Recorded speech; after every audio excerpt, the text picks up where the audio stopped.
नागपूर हैदराबाद महामार्गावर पोलिसांची धडक कारवाई, 27 गोवंशीय जनावरांची सुटका। नागपूर हैदराबाद राष्ट्रीय महामार्गावर गोवंश तस्करी करणाऱ्या वाहनावर पांढरकवडा पोलिसांनी पहाटेच्या सुमारास प्रभावी कारवाई करत 27 गोवंशीय जनावरांची सुटका केली आहे। या घटनेमुळे परिसरात एकच खळबळ उडाली असून पोलिसांच्या सतर्कतेचं कौतुक होत आहे।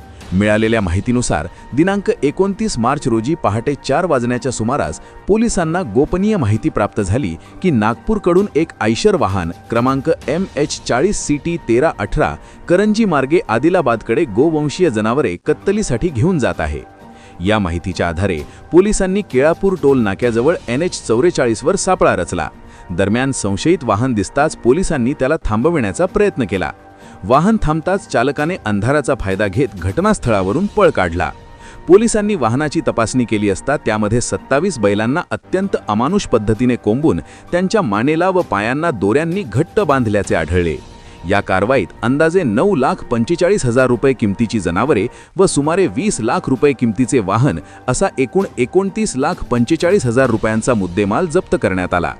जप्त जनावरांना नगर परिषद पांढरकवडा येथील कोंडवाड्यात सुरक्षित ठेवण्यात आले असून त्यांची पशुवैद्यकीय तपासणी सुरू आहे। या प्रकरणी संबंधित आरोपींविरुद्ध महाराष्ट्र प्राणी संरक्षण अधिनियम 1976 सुधारित 1995 तसेच प्राणी क्रूरता प्रतिबंधक कायदा 1960 अंतर्गत गुन्हा दाखल करण्यात आला आहे।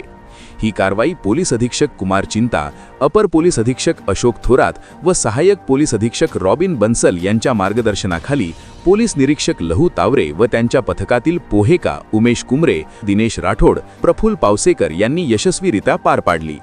या धडक कारवाईमुळे गोवंश तस्करांमध्ये भीतीचे वातावरण निर्माण झाले असून कायद्याचा धाक पुन्हा एकदा अधोरेखित झाला आहे। स्थानिक वार्ता, स्थानिकांचा आवाज स्थानिकांसाठी।